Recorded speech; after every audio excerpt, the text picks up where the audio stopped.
It was just before sundown. It was just starting to get dark. It was raining out. Young galloping in. Nice find in Latin, who punches one home. Caleb and Clayton Freeman were on their way to an OU basketball game a week before Christmas. Caleb's pickup spun out of control on I-35. His vehicle lost control. Alex Stout was behind the wheel of his big rig hauling a full load, full speed. I knew I couldn't stop. The semi tore into the boy's truck, T-boned at Caleb's door.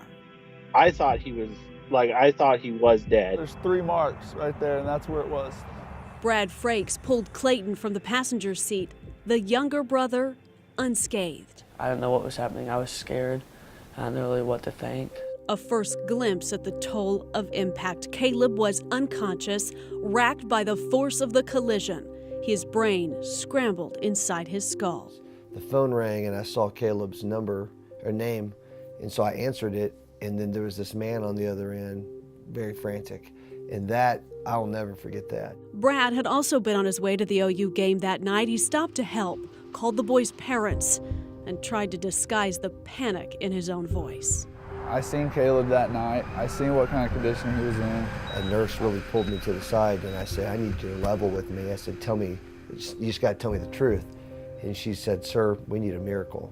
And at that moment, that's when my heart dropped. And in that moment, they started to pray that the God of miracles would move a mountain for their son. Even when she said, we need a miracle, inside of my heart, I said, we're gonna get a miracle. I believe that. Jeremy's a pastor. He and Emily are part of a family of believers who puts God's promise to the test. I'd be lying if I said there weren't times I didn't doubt that, because your humanity gets in there and you look at your son and you think, okay, if he does wake up, what's he gonna be like? What's gonna be there?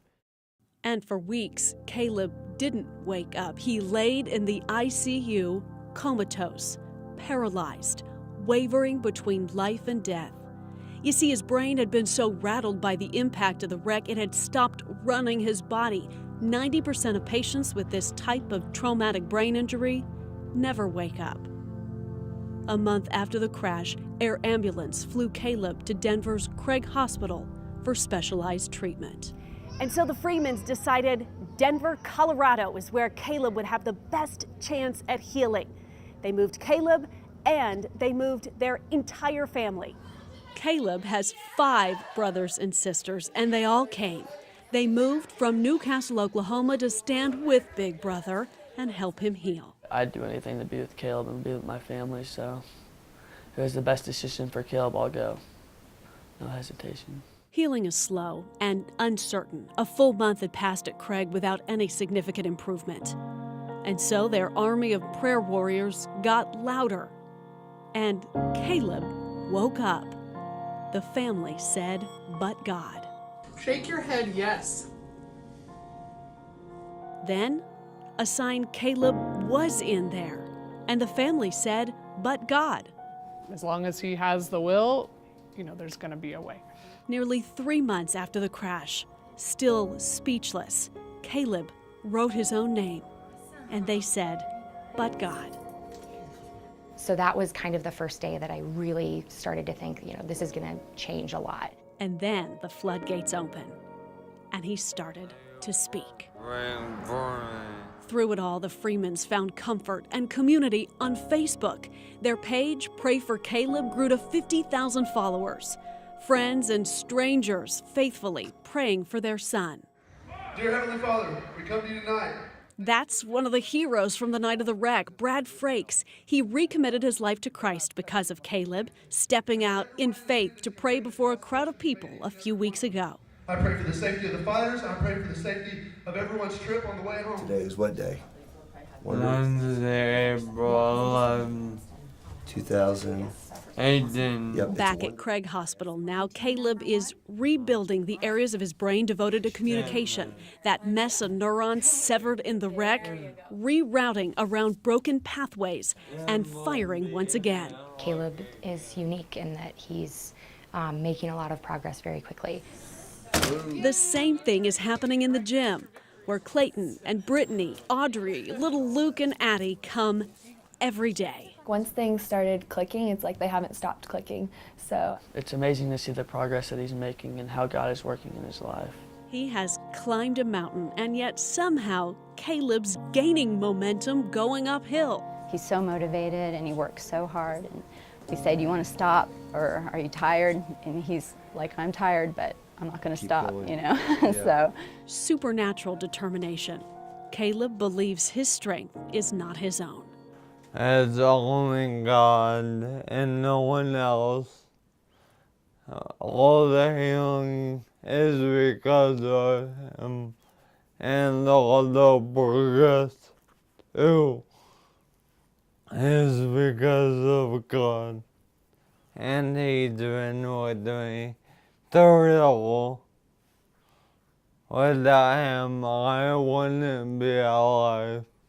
Caleb's speech is coming back now. He is fighting hard for his words, every strained syllable. A battle line drawn in a war he refuses to lose. Every day, they see more Caleb in his eyes. I do think that there will be some things that are different about him, but he's still Caleb, and I'm encouraged by that.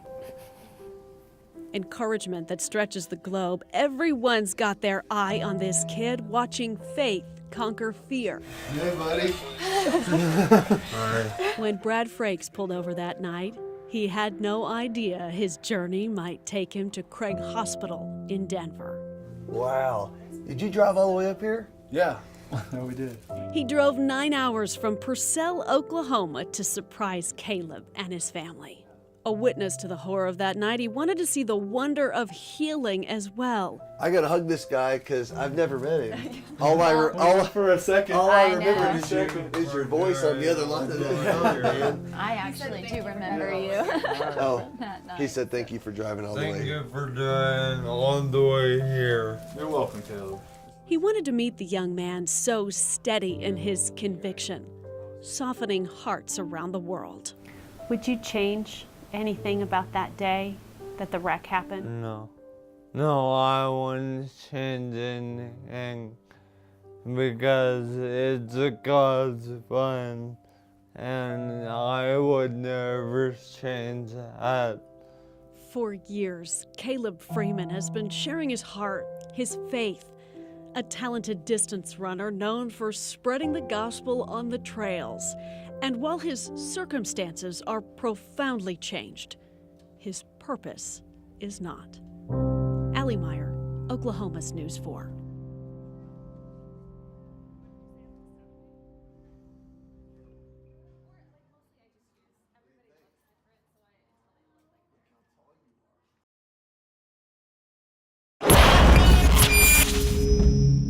He was crushed by a semi, torn from his life as a star athlete, trapped in a body that did not work. All right, now Caleb, grab my hand. Grab my hand. Grab my hand. His brain rattled around in his skull until Caleb Freeman was practically unrecognizable. It was hard for us to even get him to follow a simple command like squeeze my hand. The varsity basketball player, cross-country champion, didn't have the strength to stand on his own.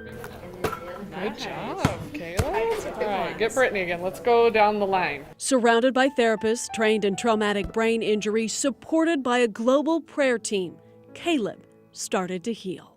All of Oklahoma has got their eyes on this kid. Here we go. Ready? Their prayer, 4 months after the accident, was that Caleb would be strong enough to walk on his own.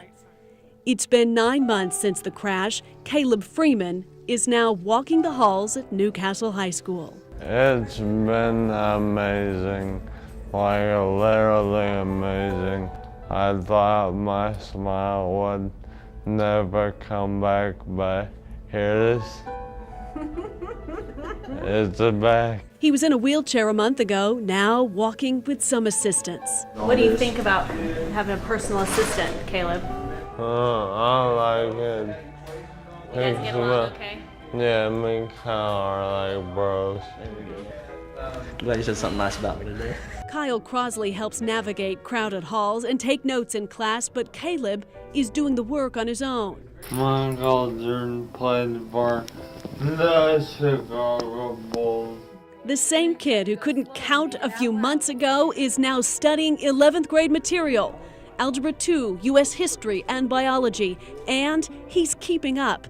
His first bio test this semester, unassisted, he scored an A. Honestly, I'm surprised. The faculties, he asks thought-provoking questions, he does the work. Just, it's no different than anyone. He does the same thing as everybody does.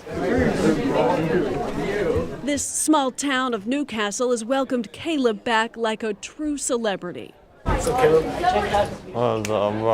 What's up, bro? On the news? What? Is that the movie? No, the news. I just feel confident with everyone here, and everyone's like taking care of him so well and loved him so well and encouraged us so well. He goes to class all day, Caleb has therapy most afternoons, and he's doing some motivational speaking on the weekends, sharing his message of hope and faith at his church and others around Oklahoma. All I want to do is make somebody for whatever his plan is, because I know it's great. No, I really don't care about being embarrassed, because I think does that really matter? Well, honestly, I could have died that night, but God kept me alive. I believe miracles begat miracles. Caleb's incredible faith journey caught the eye of a Hollywood producer recently. Kevin McAfee wants to produce a documentary and feature-length film about Caleb's miraculous recovery. We want to tell the story in a way that it connects with young people. In a sight and sound generation, they have really high expectations. McAfee and his nonprofit Veritas Films are raising money, believing, like Caleb does, that God will provide. God is alive and active and is still performing work on this earth today. Nobody's touching him, which is awesome. From the very beginning, the Freemans have believed that Caleb would make a full recovery. The other night after church, he texted us and said, "Hey, I want to go to the football field after church, and we're not leaving until I walk." And that night he did, taking strides toward his goal. He wants to run. God's just been guiding our steps. Yard by yard, Caleb is coming back. The longer this thing has gone on, the more people that have gotten behind us, and the more we've watched God work in people's lives. Caleb walked 50 yards 2 weeks ago, 100 yards earlier this week, and this day, driven by the dream of running again, he made 2 trips up and down the field, 400 yards, a new personal best. At the end of the day, it's really about putting your faith in God and trusting in His plan no matter what. They believe Caleb will be fully restored. He's not there yet, but he is changed, transformed by a God who delights in miracles, who's found fertile ground beneath these feet. Allie Meyer, Oklahoma's News 4. You're good, turn around. I'm gonna let you turn on your own now. That's a good turn. Touchdown.